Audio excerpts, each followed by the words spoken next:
Hormuz കടലിടുക്ക് തുറക്കാൻ നൽകിയ അന്ത്യശാസനം മാനിക്കാത്ത ഇറാനെതിരെ രൂക്ഷ പ്രതികരണവുമായി അമേരിക്കൻ പ്രസിഡന്റ് ഡൊണാൾഡ് ട്രംപ്.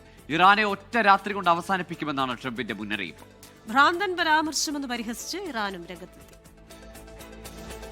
ചൊവ്വാഴ്ച രാത്രിക്ക് മുൻപ് ഹോർമൂസ് കടലിടുക്ക് തുറക്കാനോ കരാർ ഒപ്പുവയ്ക്കാനോ നിർദ്ദേശിച്ച ട്രംപിന്റെ അന്ത്യശാസനം കാറ്റിൽ പറത്തുന്ന നടപടിയാണ് ഇറാന്റെ ഭാഗത്തുനിന്നുണ്ടായത്. തുടർന്നാണ് രാജ്യത്തെ അഭിസംബോധന ചെയ്യവേ പതിവിലുമേറെ കടുപ്പിച്ച് ട്രംപിന്റെ മറുപടി വന്നത്.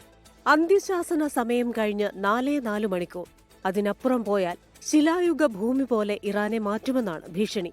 പാലങ്ങളും ഊർജ്ജ നിലയങ്ങളും തകർത്ത് ഇറാനെ ഒറ്റ രാത്രി കൊണ്ട് തരിപ്പണമാക്കുമെന്ന് ട്രംപ് പറഞ്ഞതിന് പിന്നാലെ ഇറാനിൽ കനത്ത വ്യോമാക്രമണമുണ്ടായി. ടെഹ്റാനിൽ ഇസ്രയേൽ നടത്തിയ ആക്രമണത്തിൽ ജനവാസ മേഖലകളിൽ വലിയ നാശനഷ്ടമുണ്ടായെന്നാണ് വിവരം. മെഹ്റാബാദ് രാജ്യാന്തര വിമാനത്താവളത്തിനടുത്തും കറാജിലും ആക്രമണമുണ്ടായതായി റിപ്പോർട്ടുണ്ട്.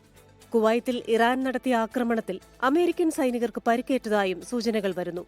ട്രംപ് മായിക ലോകത്താണെന്നും അമേരിക്കയ്ക്കേറ്റ കളങ്കവും അപമാനവും നീക്കാൻ വെറും ജൽപ്പനങ്ങൾ കൊണ്ട് സാധിക്കില്ലെന്നും ഇറാൻ സൈന്യം പരിഹസിച്ചു. താൽക്കാലിക വെടിനിർത്തലല്ല, ശാശ്വത പരിഹാരമാണ് വേണ്ടതെന്നാണ് ഇറാൻ പറയുന്നത്. International desk 24.